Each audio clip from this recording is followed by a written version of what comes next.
Monster Hunter World is a game full of unique and interesting monsters to hunt. With the large lineup of monsters and diverse hunts you partake in to defeat them, I thought it'd be fun to separate the hunts out by each category the monsters are classified in.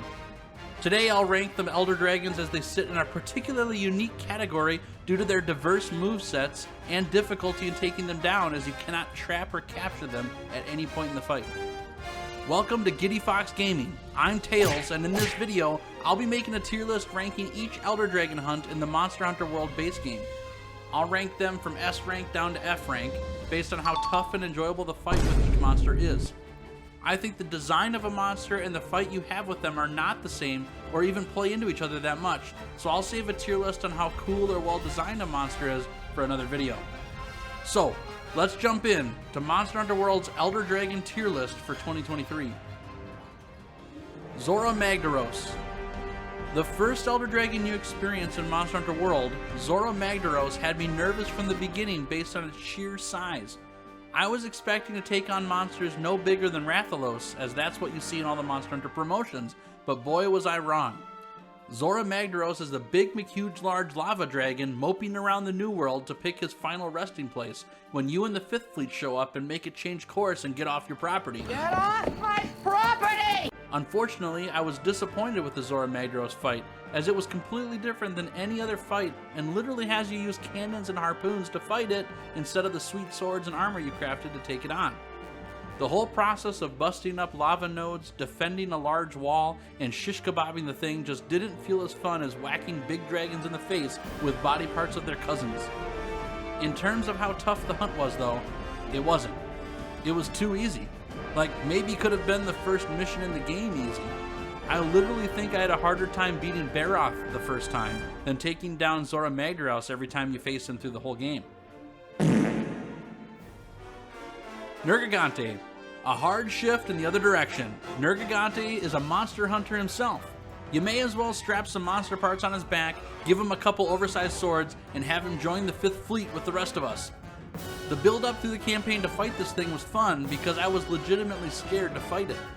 Nergigante is the main story pusher through the campaign, with a little fun anchor point in its importance at the end of the Iceborne campaign. I won't spoil it for you here, but it's pretty cool. This Elder Dragon is covered in spikes and bones, which end up being used as projectiles at points in the fight. Nergigante also has some football aspirations, as his jump and tackle moves are hard-hitting and a unique way for monsters to throw themselves at us hunters. The fight with Nergigante at first is painstaking and tough, as he's sort of the wall you need to break through before the endgame monsters you'll face after this hunt. And it's a good challenge that teaches you a lot about dodging, not getting greedy, and being patient to take advantage of big openings. Overall, I'll put Nergigante in the S tier. It was fantastic to fight and win against this thing, and it was no cakewalk getting through the fight. Valhazak. This one's a bit of a shady character. Valhazak is the Elder Dragon feeding on the life force of other monsters and has a really neat fight. There's a great gimmick with the fight where Valhazak cuts your max HP in half, which causes a bit of fear right when it happens, as you may be carded after one hit. This fight was themed so well, but might have been one of the easier Elder Dragon fights after Zora Magdaros. Valhazak for most of the fight is a really slow monster. It does a lot of area of effect attacks, which may make group fights tougher, but I played every monster fight solo before getting other hunters involved. It has a few attacks that are surprisingly quick and caught me off guard the first few times it happened, but like most hunts, when you can dodge the 1 or 2 quick attacks, the slow ones were already easy to get away from, and then that leaves you time to beat the Reaper Dragon up. And like I said before, the gimmick of Valhazak taking half your HP gets you at first, but then you realize you can just chow in a Nullberry and you get your HP back, and now Valhazak is a bit of a pushover. I'm going to put Valhazak in the B tier for the simplicity of the hunt once you conquer the gimmick. Teostra. Dude, I don't care what you think, Manticores are a cool monster, and Teostra doesn't disappoint in being really cool in the Manticore department. I went into this fight thinking, no big deal, it's just a big lion-headed dragon that breathes fire. But then, that attack. That dreaded room-filling attack that makes your heart skip a beat, wondering if you actually survived it or not. I know I was insta-carded after being hit by the explosion the first time, and I kept wondering how I would ever best the thing. Teostra is one strange cookie in the roster of all monsters in the world, with its lion head. You get so used to seeing lizard and bird heads for most of the game, and then this thing pops up and it catches you off guard. Also, just like real lions, there's this strange aura of reverence and respect around it, and that feeling changes how you approach it in the hunt. It's not just some frothy-mouthed, hunger-crazed monster. It's a frothy-mouthed, hunger-crazed royalty of a monster. And the fight itself at first is a huge pain. You feel like the wheels on the bus because you're going round and round trying to put that fire out and somehow find time to lay a beating on this flying pain in the pooter. As much as Teostra frustrates me with all the fire, the fight is pretty awesome, and you can't help but be in awe of its large explosion attack every time it happens. I'll put Teostra in the A tier for an enjoyable and semi-difficult fight. Kashala Deora. Straight up, this thing can go die in a hole. Kashala Deora walled me so hard in my first encounter with it, and it still occasionally trips me up. There's something about the steel wings that you can't hit very well, and they always have your weapons rebound off them. Plus the wind that you can't get through, and the constant flying, it just makes this fight the worst. There was one hunt I did early on that had me literally pinned to a wall with wind, and I had to wait for Kashala Deora to leave so I could fast travel to camp and then relocate it and then continue the hunt. Kashala Deora is the wind elder dragon that hides in tornadoes and is draped in hard steel. Thankfully, with a set of weapons that apply the dragon status, you can avoid some of the wind issues and knock it out easier to get some hits in. Flash pods also help a ton in this fight, which is something I learned too late, as I didn't know how effective they were until later. The fight with Kashala Deora is unique and offers a large difficulty curve until you master taking down monsters that fly around a bunch.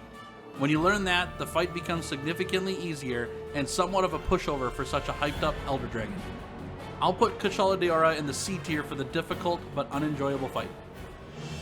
Xenojiva, the huge alien baby dragon that you just so happen to stumble upon right as it's birthed into the world. And somehow it's also quite a fighter with its lasers and explosions. Who knew? I remember this fight being really hyped up, and I was sitting at my keyboard hoping that I wouldn't get smacked around by this thing for an hour. But then, just as fast as it started, it was all over. Xenojiva is in the same size category as Magdaros, but you actually get to fight the thing, which is super nice. This hunt was a great way to end the campaign of World, but I think we were all expecting a tougher fight for the final boss of the story. I'll get more into the design of this monster in a future tier list video, but I do want to mention that I like how Monster Hunter went a little further with their theming with this monster. It definitely stood out in the series. And I don't think that this fight was necessarily bad. It was enjoyable, and man, the explosions are super cool. I think that this was just another monster that suffers from being too slow, and it just has a ton of HP. That, or maybe I'm just too quick, I don't know. Xenojiva feels a lot like the Valhazak fight, so let's put him in the B tier. Only a couple Elder Dragons left on this list. Let me take a literal second to thank the sponsor of this video, the like button. Hit it, thanks. Kieran. No joke, when I saw Kieran, I thought it was a prank that Monster Hunter was playing on its players. The entire game, you're beating up creatures that are quite a bit bigger than you are and swinging huge weapons around to take them out. And then Kieran shows up. But don't let Kieran's size trick you, because this little horse packs a big punch. He's all prancing around the battlefield while lightning rains from the sky, paralyzing you and looking all smug. This fight is pretty challenging, and you have to lean into dodging and going for quick bursts of damage to eventually best it. Being paralyzed a bunch during this fight is a bit of a drag. Nobody likes being chain stunned, hit for damage, then knocked out with very little or no response time. The first fight with this thing, I was getting a little tense because I really had to focus on dodging the lightning or I was going to get comboed to death. But just like every other monster in the game, you get an epic and relieving feeling when this puffed up lightning Mustang goes down. I'll put Kieran in the B tier, as being paralyzed isn't fun, but there's definitely an interesting difficulty curve that's worth trying. Behemoth. Nah. Lunastra. If you thought Teostra was tough, buckle up, because Lunastra is coming to show you that Teostra is a breeze. I'm a sucker for fun gimmicks and quirks in any game, and having the Teostra and Lunastra Royal Court theming was pretty fun. And then they came in with the 1-2 punch when they bonded instead of a turf war and just utterly nuked the area you're fighting in. I was using pretty souped up gear when going up against Lunastra, and I didn't stand a chance versus their huge area of effect explosion and constant waves of fire damage. It actually is kind of awesome even though you're dying in the whole process. I hope to see more monster pairings like this one in future Monster Hunter games. I felt like I was prepared for the Lunastra fight, as Teostra kind of sets you up for what you're getting yourself into. The fight against Lunastra wasn't super unbearable, and it definitely has its differences, but when you fought one mana core, you fought them all to a certain extent. I think more of the challenge of the Lunastra hunt is when Teostra shows up, and they fight together, and that's worth mentioning for the difficulty and enjoyment of the hunt. Fighting either of them alone isn't a huge deal, but together they're a flaming wrecking ball that you need to be careful of at all times. With that, I'll put the Lunastra hunt at A tier because of how similar to the Teostra hunt it is. But the two of them together I'll put at an S tier, as the hunt is way cooler, tougher, and fun to work around. Boom!